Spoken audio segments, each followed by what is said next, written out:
আমন্ত্রণের সপ্তাহের অর্থনীতিতে আমাদের আজকের বিষয় রমজানের দ্রব্যমূল্য।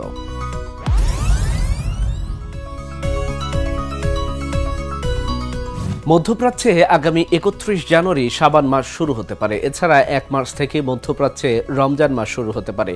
সেই হিসেবে বাংলাদেশ সহ দক্ষিণ এশিয়ার দেশগুলোতে আগামী ২রা মার্চ থেকে পবিত্র রমজান মাস শুরু হতে পারে বলে আশা করা হচ্ছে।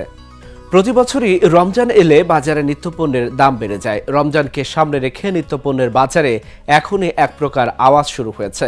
বাণিজ্য উপদেষ্টা শেখ বশিরউদ্দিন বলেছেন, রমজান সংশ্লিষ্ট সব পণ্যের পর্যাপ্ত মজুদ থাকায় বাজার স্থিতিশীল ও নিত্যপণ্যের দাম নিম্নমুখী থাকবে, কিন্তু বাস্তবতা ভিন্ন।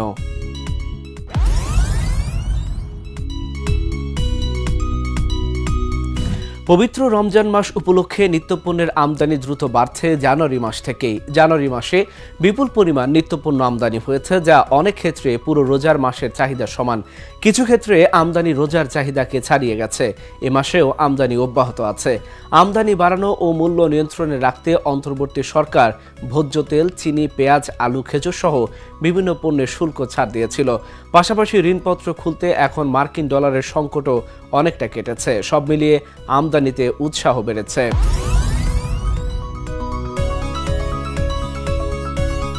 বাজারে দাম কমবে কিনা তা নির্ভর করছে পণ্যের আমদানির ওপর। সব পক্ষ থেকে বলা হচ্ছে, মূল্য যাতে বেড়ে না যায় সেজন্য নিত্যপণ্যের সরবরাহ ব্যবস্থায় নিয়মিত তদারকি দরকার।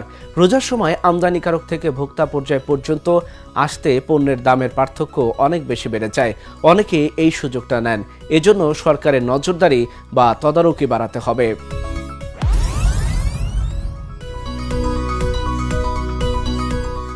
সম্প্রতি গণমাধ্যমের রিপোর্টে বলা হয়েছে যে ব্যাপক আমদানির পরও বাজারে বোতলজাত সয়াবিন তথা ভোজ্য তেলের সংকট কাটছে না।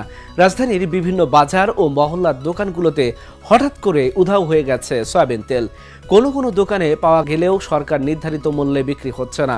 সেগুলোতে বোতলজাত তেলের গায়ের দাম মুছে লিটার প্রতি সয়াবিন তেল বিক্রি করা হচ্ছে ১৯০ থেকে ২০০ টাকা পর্যন্ত। জাতীয় রাজস্ব বোর্ডের তথ্য মতে গত নভেম্বর থেকে জানুয়ারি পর্যন্ত ৩ মাসে চট্টগ্রাম বন্দর থেকে অপরিশোধিত সয়াবিন তেল খালাস হয়েছে ২,৩২,০০০ টন, যা আগের বছরের একই সময়ের তুলনায় ৬৯% বেশি। বিশ্ববাজারে সয়াবিন তেলের দাম কমছে বলে জানিয়েছে বিশ্বব্যাংক। সংস্থাটির তথ্য মতে জানুয়ারি মাসে প্রতি টন সয়াবিন তেলের গড় দাম দাঁড়ায় $১,০৬১, যা গত নভেম্বরের চেয়ে $১০০ মতো কম। অন্যদিকে বাংলাদেশে দাম বাড়ছে। বোতলজাত তেল না থাকায় খোলা সয়াবিন তেলের দাম এক সপ্তাহে লিটার প্রতি ৬ থেকে ৭ টাকা বেড়েছে। তেল পরিশোধনকারী প্রতিষ্ঠানগুলো দাবি করছে তারা সরবরাহ বাড়িয়েছে, কিন্তু এরপরও বাজারে ভোজ্য তেলের তীব্র সংকট কাটছে না। বিশেষ করে ১ ও ২ লিটারের তেলের বোতলের জন্য এখন তীব্র হাহাকার। তেল পরিশোধনকারী কোম্পানিগুলোর দাবি উড়িয়ে দিয়ে ব্যবসায়ীরা বলছেন, কোম্পানিগুলি চাহিদার তুলনায় কম তেল সরবরাহ করছে। প্রয়োজনীয় আমদানি হয়েছে, সরবরাহ ঠিক আছে, তাহলে বোতলজাত ভোজ্য তেল পাওয়া যাচ্ছে না কেন? সহজেই বোঝা যাচ্ছে বাজারে সয়াবিন তেলের সংকট কৃত্রিমভাবে তৈরি করা হয়েছে। পবিত্র রমজান মাসের আগে সয়াবিন তেলের চাহিদা বেড়ে যাওয়ায় সরবরাহকারী এবং ব্যবসায়ীদের মধ্যে একটা ঐক্যমতের ভিত্তিতে হয়তো এই সংকট তৈরি করা হয়েছে, যার অপর নাম সিন্ডিকেট।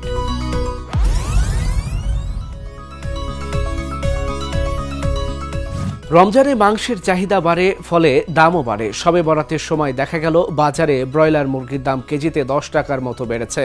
খুচরা পর্যায়ে আলুর দামও কিছুটা বাড়তি। রাজধানীর বাজারে সব ধরনের মাংসের দাম বেড়েছে।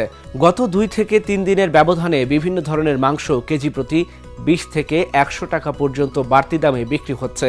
বিক্রেতারা বলছেন, রোজা ঘিরে গরু, ছাগল আর মুরগির মাংসের চাহিদা বাড়ায় দাম বেড়েছে। কেজিতে ৫০ টাকা বেড়ে গরুর মাংস প্রতি কেজি ৮০০ টাকা করে বিক্রি হচ্ছে। রোজায় কি অবস্থা হবে সেটা এখন থেকেই অনুমেয়।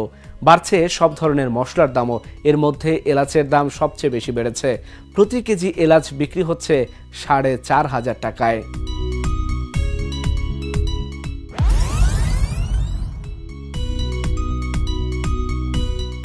উচ্চ মূল্যস্ফীতির কারণে বাংলাদেশের বাজারে দীর্ঘদিন ধরেই নিত্যপণ্যের দাম বেশি।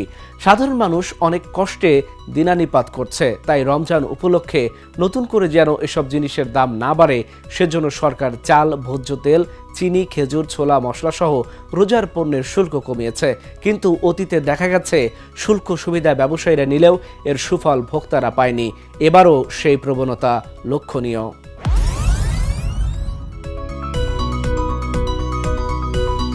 বাজারের অসাধু সিন্ডিকেট নিয়ন্ত্রণে আনতে না পারলে এবারের রোজাতেও অস্থির হয়ে উঠবে নিত্যপণ্যের বাজার। নিত্যপণ্যের দাম স্বাভাবিক রাখতে সরকারের 10টি সংস্থা মাঠে থাকবে।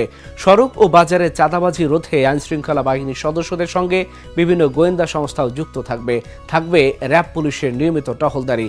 এর সঙ্গে যুক্ত হবে বাণিজ্য মন্ত্রণালয়ের 14 জন উপসচিবের নেতৃত্বে 14টি মনিটরিং টিম। এই টিম দৈনন্দিন বাজার মনিটরিং করবে। কিন্তু এত কিছু করেও কি নিত্যপণ্যের বাজারের অস্থিরতা সামলানো যাবে? যে সিন্ডিকেটের কথা বারবার উঠে আসে তার হাত কি সরকারের হাতের চাইতে লম্বা? এই প্রশ্ন রেখে শেষ করছি আজকের পর্ব। এই ছিল আজকের মতো। দেখা হবে আগামী সপ্তাহে। ঢাকা জার্নালের সাথে থাকুন, দেখতে থাকুন ঢাকা জার্নাল। ধন্যবাদ সবাইকে।